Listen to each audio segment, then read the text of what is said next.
is in charge of billions of dollars in Germany to give all over the world for Alzheimer's research. We spoke to them all the time to understand where, and I think one of the things about Nicolas is that he wanted to make this film so badly because to make the world aware of what the problem of Alzheimer's is today and can be tomorrow. Thank you, Nicolas. Yeah, well, one of the I believe problems in our society, I believe in America we are in denial about the impact of dementia and the impact of neurodegenerative diseases, specifically about Alzheimer's. And I was at the University of California at Irvine, and there's a group of students there, and we met and we talked about this. And in a way, I feel sorry because we are not encouraging the talent of the future to do research. And the only way to slow down this disease and eventually to solve this health care issue is with more knowledge. And we get more knowledge through research. And we need resources. We need much more funding at the level of NIH. And unfortunately, all the governments of all political colors have decreased the level of funding in NIH. So you are absolutely right, Joaquim. I believe we have, there are many, many films. I'm enamored with movies and films, but this is actually a film with a purpose. And having at the helm Richie, I think this is our secret, truly. Richie Adams put all of this together, and Brent Caballero, who is here. Because Brent was in a way a glue that put everything together.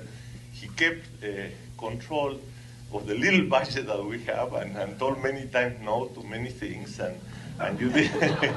And Peter Cummings, that joined our team in New Orleans, came from Vancouver as a co-producer, and you contributed in a magnificent way in the beginning and in the launching, and we are very grateful to you, Peter, as well. Absolutely. And you mentioned the glue of the film.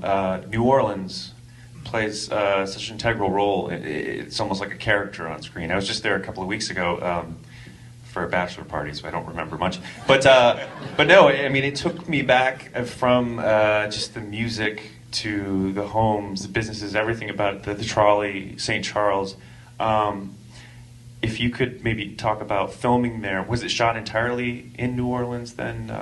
And just talk about the city as a whole and how important it is to this movie. Yeah, absolutely.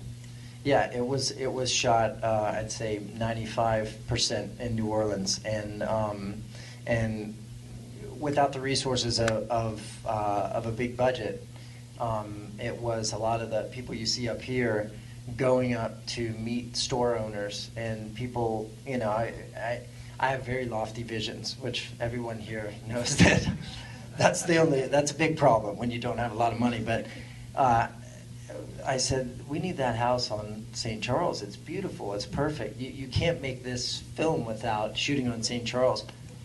And one of our location persons was like, Richie, that's not going to happen. Like, you can't, that's not going to happen. I said, would you just go up and ask her? Just ask. And she did. And then she walks out and sits down in the car with me, and she's like, all right, she'll do it. I'm like, so there was a lot of asking, and we've been doing that literally for over a year before even shooting. But the people in New Orleans, the people in Louisiana are very excited about filmmaking.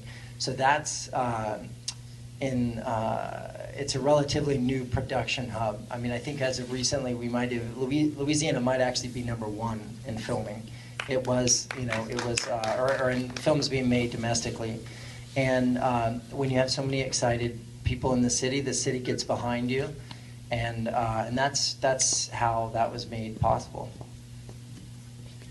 I have just a couple more questions, then I'm going to open up to the audience.